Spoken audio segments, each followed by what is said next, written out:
প্রধানমন্ত্রীর মন কি বাতে বাংলার হিমসাগর।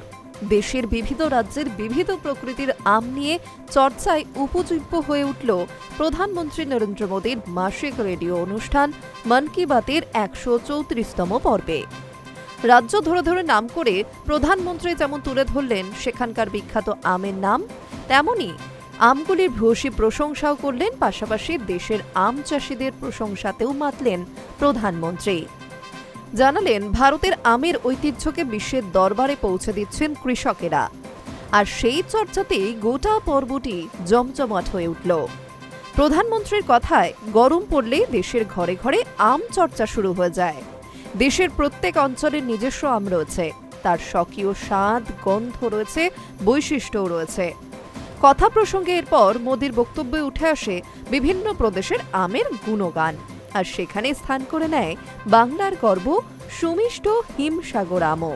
প্রধানমন্ত্রী উল্লেখ করেন মহারাষ্ট্রের হাপুস এবং আলফানসো, গুজরাটের কেশর, উত্তরপ্রদেশের দশহরি, কাশীর ল্যাংরা, এছাড়াও বিহারের জারদালু, চৌসা এবং মালদহ, দক্ষিণ ভারতের বঙ্গনাপল্লী, তোতাপুরি, নীলাম, মলগোভা, ওড়িশার সুবর্ণরেখা এবং বাংলার হিমসাগর আমের কথা। প্রধানমন্ত্রী বলেন, অঞ্চল বদলালে যেমন পরিবেশ বদলায়, তেমনি আমের চেহারা, রং ও স্বাদও বদলে যায়। আম চাষে নিযুক্ত কৃষকদের কথা বিশেষভাবে তুলে ধরেন প্রধানমন্ত্রী মোদী।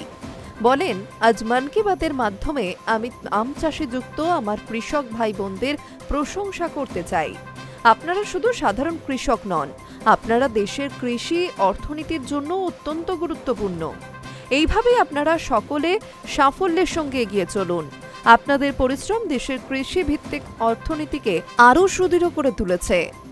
এছাড়াও মন কি বাতে মোদী বিশেষভাবে উল্লেখ করেছেন দেশের প্রথম ডলফিন রেস্কিউ অ্যাম্বুলেন্সের সাফল্যের কথাও।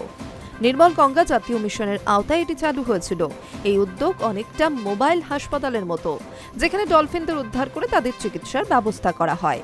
এই উদ্যোগের আওতায় উত্তরপ্রদেশে ১৩ ঘন্টার প্রচেষ্টায় একটি ডলফিনকে উদ্ধার করে চিকিৎসার পর রাপ্তি নদীতে ডলফিনটিকে ছেড়েও দেওয়া হয়েছিল। Hi news network.